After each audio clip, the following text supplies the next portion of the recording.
बिस्मिल्लाहिर्रहमानिर्रहीम, अस्सलाम वालेकुम स्टूडेंट्स। तो आज हम स्टार्ट करने लगे मेरा टॉपिक जर्मिनेशन, फ्यूजन और कॉन्क्रीशंस। ठीक है, वेरी वेरी इंपॉर्टेंट एससीक्यू हैं तीनों, बहुत ही ज़्यादा इंपॉर्टेंट है। उनका जो है एक एक नंबर का इन तीन का डिफरेंस पूछा जाता है और पास पेपर भरे पड़े हैं। ठीक है, तो स्टार्ट करते हैं सबसे पहले जर्मिनेशन से। ठीक है, जर्मिनेशन होती क्या है? बेसिकली जर्मिनेशन ये होती है कि एक सिंगल रूट का तूथ है हमारे पास। ठीक है, ये हमारे पास सिंगल रूट है और ये क्राउन आ गई। ठीक है, और ये जो क्राउन है ना, ये बेसिकली डिवाइड हो गई है दो हिस्सों में, जिसकी वजह से जब हम गिनेंगे ना तो हमें लगेगा ये जैसे दो दांत है, लेकिन ये सिंगल रूट है और एक ही दांत है। लेकिन ये जो क्राउन आ गई है ना, वो डिवाइड हो गई है, जिसकी वजह से हमें दो दांत, जब हम टोटल काउंटिंग करेंगे तो उसमें हमें +1 नज़र आएगा कि जैसे दो दांत हुए हैं। तो ये बेसिकली डेवलपमेंटल एनोमली होती है, करेक्टराइज बाय सिंगल रूट होता है। ठीक है, developmental anomaly character by single root tooth with इधर एंड अनयूजुअल वाइड, जिसमें जो क्राउन होगी वो वाइड होगी। ठीक है, और क्या होगी? पार्शली डिवाइडेड होगी, वाइड पार्शली डिवाइडेड क्राउन और टू सेपरेट क्राउन। ठीक है, ये बेसिकली जेमिनेशन में आ जाएगा। ठीक है, through a represent the result of incomplete divide tooth. और क्या होगा? इनकम्प्लीट डिवाइड टूथ, मतलब इनकम्प्लीट डिवीजन होगी आपके टूथ की। ठीक है, सिंगल रूट होगी, क्राउन जो है ना बेसिकली डिवाइड हुआ है, जिसकी वजह से हमें लगेगा टोटल जो है ना दो दांत है, हालांकि एक दांत होगा। तो जेमिनेशन बेसिकली करेक्टराइज होता है पार्शियल डिवाइडिंग और twinning of a partial divide और twinning of a single tooth germ, यानी एक ही दांत की डिवीजन को हम जो है जेमिनेशन कहेंगे। ठीक है, रिजल्ट इन टूथ बेसिकली जो एग्जिबिट करेगा टू सेपरेट क्राउन को। ठीक है, और ये आ गया, और टोटल नंबर नॉर्मल होगा। ठीक है, टोटल नंबर जो होगा ना आपकी आर्च में वो नॉर्मल होगा, लेकिन काउंट करते हुए हमें लगेगा कि यार जैसे एक दांत एक्स्ट्रा है, लेकिन वो एक्स्ट्रा नहीं होगा, एक ही टूथ का जर्म होगा, बस उधर डिवीजन आ जाएगी क्राउन में। और ये मोस्ट कॉमन होती है आपकी मैक्सिला में। वेरी वेरी इंपॉर्टेंट आपका ये एससीक्यू है। ठीक है, और ये हमेशा पूछते हैं। अच्छा, दूसरे नंबर पे आता है फ्यूजन। फ्यूजन के नाम से ही जाहिर कर लें, नाम से पता चल रहा है कि फ्यूज्ड हो गए हैं, दो दांत आपस में फ्यूज्ड हो गए हैं। डेवलपमेंटल एनोमली होती है करेक्टराइज बाय एबनॉर्मल शेप। ठीक है, एबनॉर्मल शेप टूथ होती है। ठीक है, अच्छा, उसके बाद डेट एग्जिबिट अनयूजुअल, जिसमें क्या होगी? फ्यूज होएगा तो क्राउन का साइज बड़ा हो जाएगा, वाइड क्राउन हो जाएगी। ठीक है, क्राउन का साइज बड़ा हो जाएगा। ठीक है, विद एन एडिशनल रूट। ठीक है, दो दांत जो है ना आपस में जुड़ गए हैं। देखें, ये एक दांत था। ठीक है, ये दूसरे दांत की रूट आ गई, लेकिन ये आपस में जुड़ गए हैं, ये हमें लगेगा जैसे एक ही दांत है, ये फ्यूज्ड हो गए हैं। टोटल उसका स्ट्रक्चर जो है आपस में फ्यूज्ड हो गया।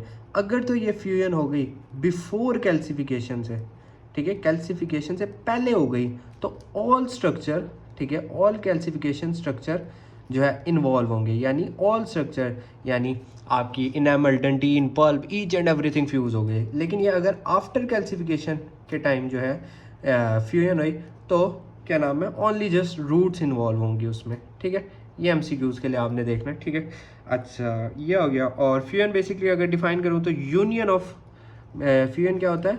Union of two separate tooth.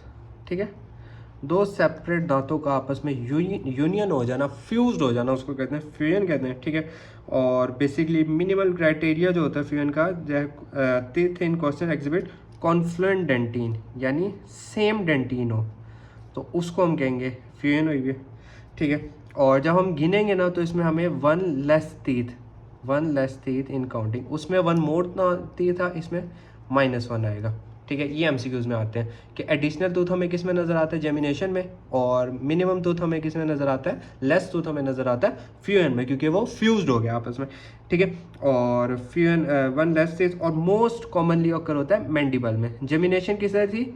Maxilla में। ये कहाँ हो रहा है? मैंडिबल में मोस्ट कॉमन है। ठीक है, और इंसाइजर जो होते हैं ये मोस्ट इन्वॉल्व होते हैं आपके, इंसाइजर में फ्यूजन बहुत ज़्यादा होती है। तो that is your difference between gemination and fusion. तीसरे नंबर पे हम बात करते हैं कॉन्क्रीशंस की।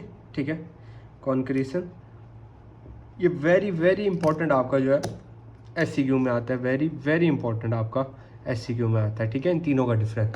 अच्छा, देन हम डिस्कस करते हैं कॉन्सिक्वेंस। ये बेसिकली यूनियन हो जाना किसका? 2 और मोर रूट्स ऑफ टूथ या टूथ की रूट्स का आपस में कॉन्क्रीशन का मैंने मेमोनिक बनाया था CR के नाम से ना, क्लास का CR होता है ना एक, मैंने उसके नाम से मेमोनिक बनाया था। यानी कॉन्क्रीशन का मतलब रूट्स का आपस में फ्यूजन हो जाना, ठीक है। इधर था क्राउन का था, इधर भी पूरे टूथ स्ट्रक्चर का था, इधर फ्यूजन हो रही है रूट्स की, ठीक है। यूनियन ऑफ रूट्स ऑफ 2 और मोर नॉर्मल थी। अच्छा, होती क्यों है? या तो ट्रॉमेटिक इंजरी की वजह से होती है, ट्रॉमा हो गया उसकी वजह से हो गई, ठीक है।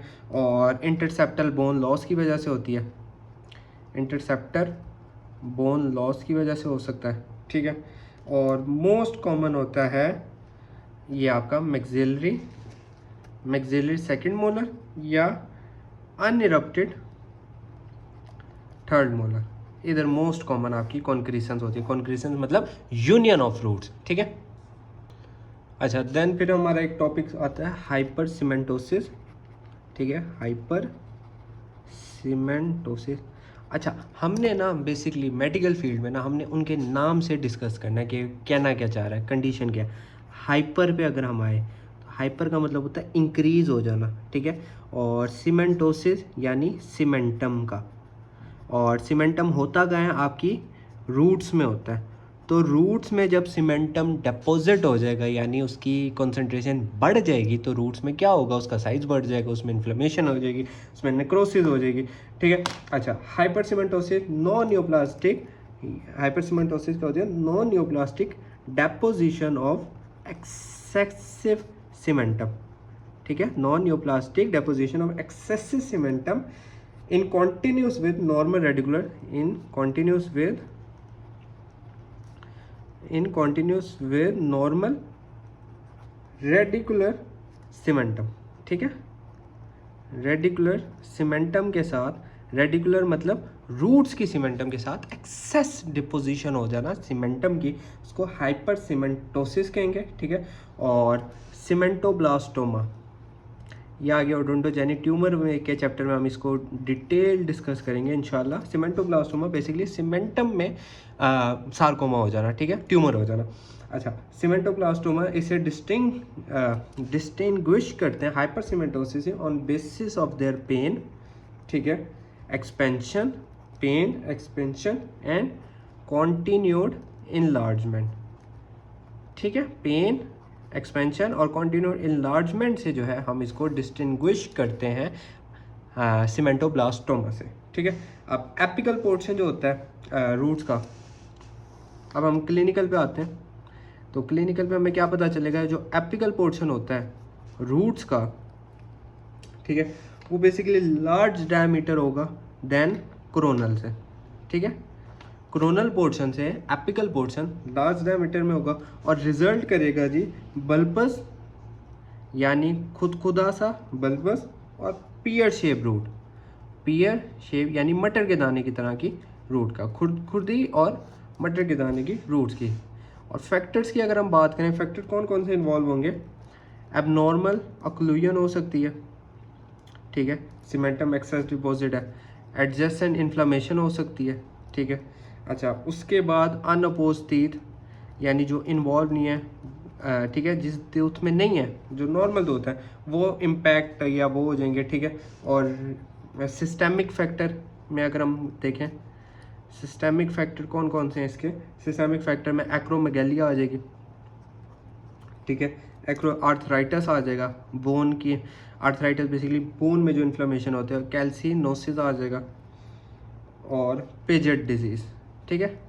ये चंद एक फैक्टर लोकल और सिस्टेमिक फैक्टर होंगे। हाइपर सीमेंटोसिस है, हाइपर सीमेंटोसिस क्या होती है? एक्सेस डिपोजिशन ऑफ सीमेंटम होती है जो कि कॉन्टिन्यूस करती है नॉर्मल रेडिकुलर सीमेंटम के साथ, और ये सीमेंटोब्लास्टोमा से डिस्टिंग्विश होती है on the basis of their pain expansion continue enlargement से। क्लिनिकल देखें तो एपिकल पोर्शन लार्ज हो जाता है, कोरोनल पोर्शन से, जिसकी वजह से बल्बस और पियर शेप रूट की फॉर्मेशन हो जाती है। फैक्टर्स की बात करें, नॉर्मल ऑक्लूजन होती है, एडजेसेंट इन्फ्लेमेशन होती है, अनअपोज टीथ को भी जो है ये इफेक्ट करती है। सिस्टेमिक फैक्टर में एक्रोमेगेलिया आ गया, आर्थराइटिस आ गए, कैल्सिनोसिस आ गए, पेजेड डिजीज ऑफ बोन आ गई, दैट इज योर हाइपरसिमेंटोसिस। देन आती है सर्वाइकल इनेमल प्रोजेक्शन, ये भी बहुत इंपॉर्टेंट है। सर्वाइकल इनेमल यानी सर्वाइकल पोर्शन में इनेमल की प्रोजेक्शन हो जाना, नाम से जाहिर है, उसको हम कहते हैं सर्वाइकल इनेमल प्रोजेक्शन होता है। या हम अब इसकी डेफिनेशन पे आए तो फोकल एपिकल एक्सटेंशन हो जाना, focal apical extension of coronal enamel beyond normally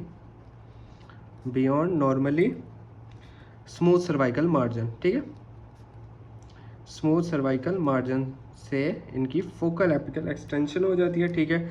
mandibular tooth most affected होते हैं, ठीक है। उसके बाद greater the degree of cervical extension higher the incident furcation involve होती है, ठीक है। फर्केशन इन्वॉल्व होगी इसमें, ठीक है। और predispose development of buccal bifurcation cyst बनेगी इसमें, ठीक है। ये इंपॉर्टेंट बात है। सर्वाइकल इनेमल प्रोजेक्शन में कौन से सिस्ट की डेवलपमेंट होती है? बक्कल बाइफर्केशन सिस्ट की। एमसीक्यूज के लिए देख लेना लाजमी इसको। और आगे इंशाल्लाह सिस्ट के चैप्टर में, चैप्टर 2 में इनको डिटेल से इंशाल्लाह डिस्कस करेंगे। तीसरे नंबर पे आता है इनेमल पर्ल बेसिकली क्या होता है कि रूट के पोर्शन में एक मतलब दाना या एक उभरा हुआ कोई वेजिकल, इस तरह वेजिकल तो नहीं खैर, लेकिन एक दाने की फॉर्म में उभरा हुआ एक ग्रोथ बन जाना, उसको हम कहते हैं इनेमल पर्ल। ट्रीटमेंट इसका कोई ट्रीटमेंट नहीं होता, ठीक है। ट्रीटमेंट इसका कोई ट्रीटमेंट नहीं होता क्योंकि लीड करता है रूट के रीज को, रूट के रीज की फॉर्मेशन कर सकता है, एक्सटर्नल रिजॉर्प्शन कर सकता है, ठीक है। और उसके अलावा पल्पाइटिस कर सकता है, ठीक है। और डिवेल्प ऑन, और ये बेसिकली डिवेल्प होता है root of maxillary permanent molar पे, ठीक है। इनेमल पर कंपोज होता है लार्जली इनेमल से, इनेमल है ना तो लार्जली इनेमल से फॉर्म होगा। और they may exhibit central core of dentin को भी इन्वॉल्व करता है अपने साथ, ठीक है। अक्कर होता है रूट ऑफ फर्केशन एरिया सीमेंटो इनेमल। और रेडियोग्राफ में अगर हम देखें तो पर्ल बेसिकली क्या होता है, एक वेल डिफाइंड होता है, रेडियो ओपेक होता है, ठीक। रेडियो ओपेक नोड्यूल बनाता है ऑन रूट सरफेस पे। अगर मैं इसको एक छोटी सी अगर डायग्राम की तरह आपको समझाना चाहूँ तो ये हमारे पास अगर टूथ है, ठीक है, ये हमारे पास टूथ है, तो यहाँ पे करके बेसिकली एक पर्ल की, एक उभार की फॉर्मेशन होती है जिसको हम कहते हैं इनेमल पर्ल। तो ये हमारा टॉपिक था, ठीक है। इंशाल्लाह नेक्स्ट वीडियो में दोबारा मिलेंगे।